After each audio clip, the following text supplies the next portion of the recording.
Sumainyo ang Panginoon. At sumayo rin. Ang mabuting balita ng Panginoon ayon kay San Mateo. Papuri sa iyo, Panginoon. Noong panahong iyon, dumating si Jesus sa lupain ng Cesarea ng Filipos. Tinanong niya ang kanyang mga alagad, "Sino raw ang anak ng tao ayon sa mga tao?" At sumagot sila, "Ang sabi po ng ilan ay si Juan Bautista kayo. Sabi naman ng iba, si Elias kayo.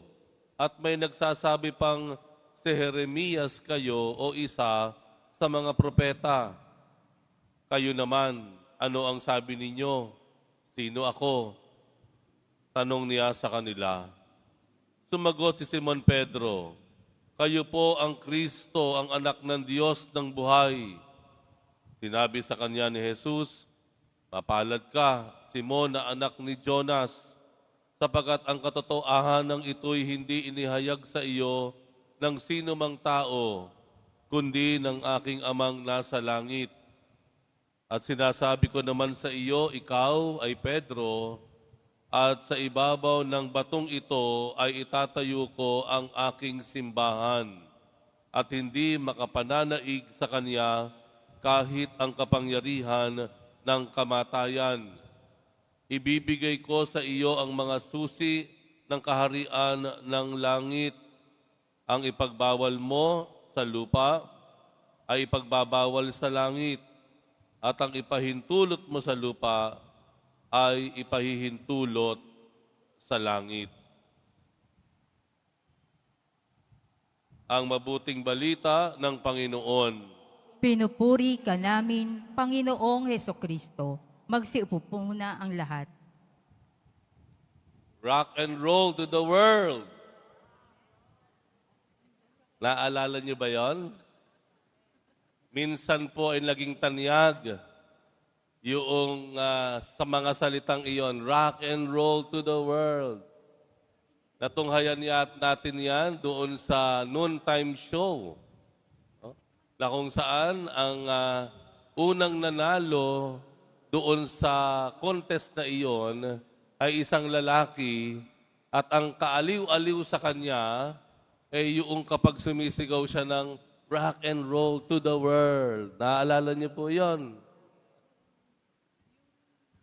Naalala ko po yon nung ako ay nagdadasal at nagninilay tungkol sa kapistahan ni San Pedro at San Pablo. Bakit kaniyo? Dahil si San Pedro at si San Pablo ay ang rock and roll. Sila po ang tinatawag nating rock and roll. Ano ibig kong sabihin? Sa Ebanghelyo na tunghayan po natin, na si Pedro ang sumagot sa tanong ni Jesus na sino ako ng tama. Nang tinanong ni Jesus ang kanyang mga alagad, sino ako para sa inyo? Si Pedro lang ang nagsabi ng ikaw ang anak ng kataas-taasan, ikaw ang isinugo. Kaya anong sabi ng Panginoon, Pedro, mapalad ka. Hindi yan sinabi ng kung sino man, kung hindi ang nagsabi sa iyo ay ang aking Ama sa langit. At sinunod ng Panginoon, ang sabi niya, ikaw ay Pedro, at sa ibabaw ng batong ito, itatayo ko ang aking simbahan. And so, Peter, you will be the rock. Ayan. Paano pinakita ni San Pedro ang kanyang pagiging bato o rock? Kung titingnan natin ang katangian ng isang bato, ito ay isang matibay, matatag, hindi agad nagagalaw.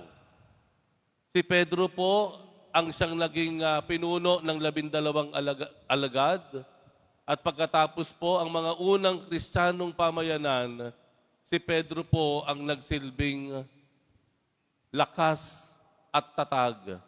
Siya ang matibay na namumuno sa unang mga taon ng Kristyanismo. Siya ang nagsilbing rock. Pinanindigan, pinanghawakan, siya yung tinitingala sa kanyang humuhugot ng lakas dahil nga siya ang pinili ng Diyos, ng Panginoong Jesus, na magiging pinuno ng kanyang simbahan. Kaya nga po, over the years, dumami at lumakas ang Kristyanismo at si Pedro nga po ang tinuturing natin bilang unang Santo Papa. Sa kanyang katatagan, sa kanyang tibay, hindi siya natitinag sa mga aral na kanyang natanggap sa Panginoon. Sa panahon na ito, ang kailangan natin ay ang ganitong katatagan. Hindi agad natitinag. Bakit? Dahil marami sa panahon ngayon, napakadali, napakaiksi ng mga paniniwala, kahit ng mga ugnayan. Parang ang ating minsang paninindigan, napakadaling baguhin, napakadali nating maimpluwensya, madali tayong makumbinse. Minsan, kung ano yung popular, kahit mali, yun ang ating pangahawakan, yung ang ating paniniwalaan. Minsan yung ating mga tinanggap at pinanghawakang katuruan ng Diyos at ng simbahan, minsan ay ito ay i-criticize, madali tayong bumibigay. Kahit yung mga relationship natin, no? Ngayon, magkasama, sumunod na sandali, sumunod na araw, wala na. Wala nang tibay, ika nga, no? Marami nang marupok, sabi nila. No? Ang kailangan natin, yung katangian ipinakita ni San Pedro. Ang katatagan, ang tibay, hindi agad natitinag. Yung tibay ng ating paninindigan, tibay ng ating paniniwala, ipaglalaban natin ito, maging yung ating ugnayan, hindi agad natin isusuko. Pangalawa, San Pablo, siya ang tinatawag nating the role. Role. Ibig sabihin ng role, umaandar. Ibig sabihin ng role, lumalaganap. Moving. Bakit naging role si San Pablo? Dahil siya po ang apostol ng mga hentil. Kung si Pedro po nangaral sa mga Hudyo, si Pablo naman ang siyang pumunta doon sa mga hindi Hudyo, sa mga hentil. Siya po yung pumunta sa iba't ibang lugar, naglakbay sa iba't ibang bansa. Diyan sa Iraq, sa Syria, mula sa Jerusalem, hanggang sa Africa, hanggang sa Asia. Ito pa nga ang pinaniniwalaan natin na pinanggalingan ng Kristyanismo sa ating bansa. Dahil kay Pablo, sa kanyang laganap na paglalakbay, kumalat ng husto ang paniniwala kay Kristo. Siya ang role na tinatawag natin. Ito po ang kailangan natin ngayon. Kailangan po natin na ipalaganap yung kabutihan. Kung hindi tayo magiging mabuti, kung hindi tayo magiging tapat, sino pa ang magiging mabuti at tapat? Ang pagiging mabuti, hindi po sinosolo. It is not a private o personal belonging. Ang pagiging mabuti at tapat, ito po ay isinasagawa, ibinabahagi. Ito po ay ginagawa patungkol sa ating ugnayan sa iba. We roll. We cannot just be stationary. Hindi po pwedeng andyan lang tayo, hindi na tayo lumalago. Marami sa atin, nasa sapat na gulang na. Pero saan natin na ibahagi yung ating paniniwala? Sino na ang na-inspire sa buhay natin? Sino na naabot natin? Nanatili lang ba yung ating paniniwala sa ating sarili lamang? Sa ating tahanan lamang? Hindi ba natin dapat ito ibahagi sa iba, kagaya ng ginawa ni San Pablo? Kailangan nating to move on. No? Kailangan natin to spread. Hindi po pwedeng tayo nakatigil lamang. Anything that stops in this world dies. Pag tumigil ang tubig sa ilog, mamamatay ang ilog. Pag tumigil ang hangin, mamamatay tayo. Pag tumigil ang ikot ng mundo, mamamatay tayong lahat. Everything that stops, dies.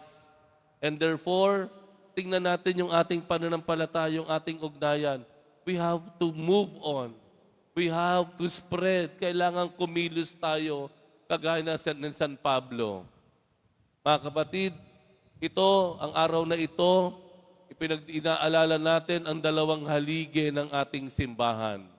Si Pedro at si Pablo. Marahil, ang hamon sa atin ng Panginoon sa linggong ito ay ang pagiging Pedro at Pablo natin. Atin pong patatagin ng husto ang ating paninindigan sa kabutihan at sa katapatan. At wag po nating solohin kung ano man ang kabutihan na mayroon tayo. Kailangan nating ipalaganap ang kabutihan, ang katapatan sa mundong ito. Kaya masasabi natin, sa panahon na ito, tayo na ngayon ang rock and roll to the world.